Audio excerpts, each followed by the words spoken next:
Olá pessoal, mais uma rápida aula aí de revisão. Vamos falar agora sobre a teoria, ou seja, o fundamento da eletricidade. A eletricidade é baseada basicamente na estrutura molecular de toda substância que existe presente na face da Terra. Ora, a substância presente na face da Terra é composta pela nossa famosa tabela periódica, onde nós temos o nosso hidrogênio, lítio, berílio, magnésio, boro, nitro, oxigênio, flúor, hélio, uma série de elementos.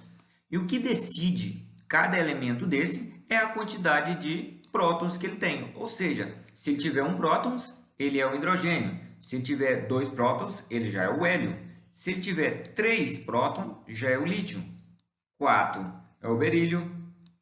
5 é o boro, 6 é o carbono, 7 é o nitrogênio, 8 é o oxigênio, 9 o flúor, 10 o neônio. Dentro desse, a gente vê que na realidade esse elemento aqui presente na natureza, ele não está estável, existe uma certa diferença. Se nós introduzirmos elétrons nele, a mesma quantidade de elétrons, ou seja, nós aqui temos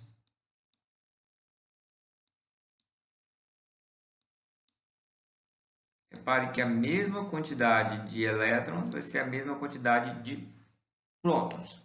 Isso, digamos que ele é um átomo neutro, ou seja, ele possui a mesma quantidade de carga do núcleo, que são cargas positivas, né? Os prótons têm carga positiva, a mesma quantidade de cargas presentes nos elétrons, que são cargas negativas. Isso foi atribuído convencionalmente, ou seja, falaram que o elétron vai ser negativo e o próton vai ser positivo porque ele possui cargas opostas. O número de nêutrons, pessoal, não influencia. A princípio, na eletricidade ele não influencia, ou seja, eu posso colocar quantos forem que ele não vai ter interferência alguma. Repare que nêutron, como o nome dele já diz, ele é neutro. Agora é o seguinte, qual é a origem da eletricidade? A eletricidade surge quando eu causo algum distúrbio, ou seja, eu retiro um elétron, né? Eu tinha um neônio e eu consegui extrair elétrons da camada de valência dele, ou seja, dessa última camada aqui em volta que eu extraí, e aí ele passou a ser um neônio positivo, ou seja, ele tem falta de elétrons. Quando ele tem falta de elétrons, a vontade dele é de querer recuperar esses elétrons. Isso existe uma força de atração, onde os opostos se atraem. Cargas positivas atraem cargas negativas e cargas negativas atraem cargas positivas. Né? Isso é uma lei